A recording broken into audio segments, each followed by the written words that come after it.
Hey there, Ben Mankiewicz with you. Thanks for joining us on TCM. Every Friday in April, we're bringing you a lineup of films from one of the most influential movie makers of all time, Roger Corman. During the 1960s, Corman's low budget films, which he produced and often directed for American International Pictures, took chances on stories and themes that the more conservative big studios would balk at. Balk at isn't strong enough. Run away screaming, "Never call me again." More like it. Sometimes Roger Corman's movies hit the jackpot, inspiring imitators who wanted a piece of the pie. Up next, one of those influential hits, the granddaddy of the modern biker film. From AIP in 1966, directed by Corman, The Wild Angels.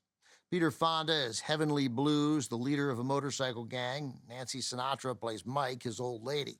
These outlaw bikers are focused on cruising the California roadways, drinking cheap beer, and engaging in generally antisocial behavior. When one biker, named Loser, played by Bruce Dern, gets his wheels stolen by a rival gang, things spin out of control. Roger Corman had become fascinated with the Hells Angels and other biker gangs, certain that a movie about them could not miss. Corman viewed the Hells Angels as modern-day cowboys, with their bikes replacing horses and the open road as their frontier. It did not take much to convince AIP, who quickly greenlit this production. To keep costs down, Corman used real bikers as extras. Corman paid them $35 a day, plus $25 more if they brought their bikes, and $15 more if they brought their girlfriends. Corman, though, soon learned that real bikers could sometimes act like real bikers. On occasion, things got violent. Several were on the run from the law, and some bikers gave Corman protege Peter Bogdanovich a real-life beatdown when he appeared as an extra in one scene. Bogdanovich, who would later direct The Last Picture Show, What's Up, Doc, and Paper Moon, worked as an assistant director on The Wild Angels. He also extensively rewrote the script. Corman spent 3 weeks shooting mostly in the desert and mountains near Palm Springs, California. "He got no permits. We just did it," Bruce Dern later explained. "It was the beginning of what you know now as real guerrilla filmmaking." From 1966, also with Dern's then-wife, Diane Ladd, as well as Michael J. Pollard, with a memorable Great Fuzz guitar soundtrack by Davey Allen and the Arrows. This is The Wild Angels.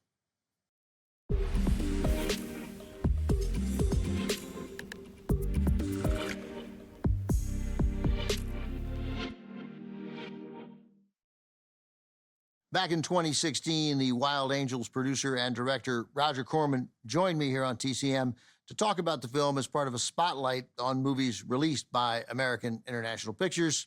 Here now, a bit of our discussion following the screening.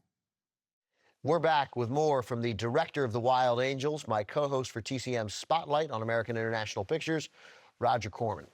Roger, this is 1966, and I don't think you could release this movie today, 50 years later, because the Angels, again, you don't sugarcoat them. At one point, there's a funeral scene, and the casket is draped in a swastika flag, and there's some Nazi regalia in this movie.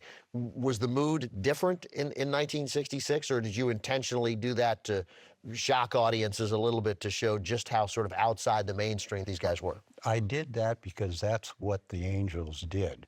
They had a Nazi regalia. Chuck Griffith, the writer, and I went to a number of parties with the Angels. We were welcome because we brought the marijuana. And we just observed what they did, and we saw that they had this Nazi regalia. And again, it was an attempt to be truthful. Any pressure to take that out, change it, soften it?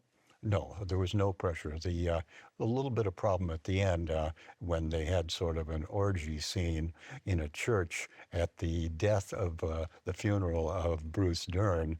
They cut out the establishing shot of a church and put in an establishing shot of a funeral home, which I guess they felt that was too much. I was somewhat angry and still am because I wanted to be, and it was a church. So, am I correct in that you originally went to Jack Nicholson to write The Wild Angels? Yes, I talked to Jack about the Wild Angels. He wanted a little more money than I had, so he didn't write the Wild Angels, but he wrote the follow-up picture, The Trip. Jack was a very good writer. If he had not been such a good actor, I'm convinced he would have had a very good career as a screenwriter. So many of the supporting actors in the film, real members of Hell's Angels?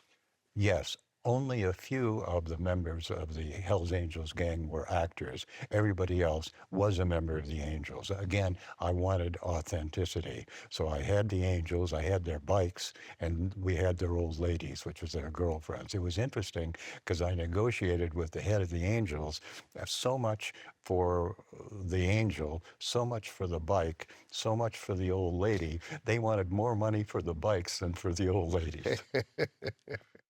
Wild Angels received a prestigious and completely unexpected honor in 1966, an opening night screening at the Venice Film Festival. The U.S. State Department tried to have the invitation revoked because of the movie's anarchic violence, but the festival's director called it, quote, one of the most important films of the past 10 years. In the States, the movie packed in audiences at theaters and drive-ins, becoming Corman and AIP's biggest moneymaker to date. AIP quickly enlisted Corman to produce a follow-up. In 1967, Devil's Angels, starring John Cassavetes, rumbled onto movie screens. Coming up, Peter Fonda and Bruce Dern return in a story about another group of 1960s outcasts, experimental drug users. Get ready to turn on, tune in, and drop out, because The Trip is next on TCM. Next on TCM, The Trip, then Gas, and later, Bloody Mama.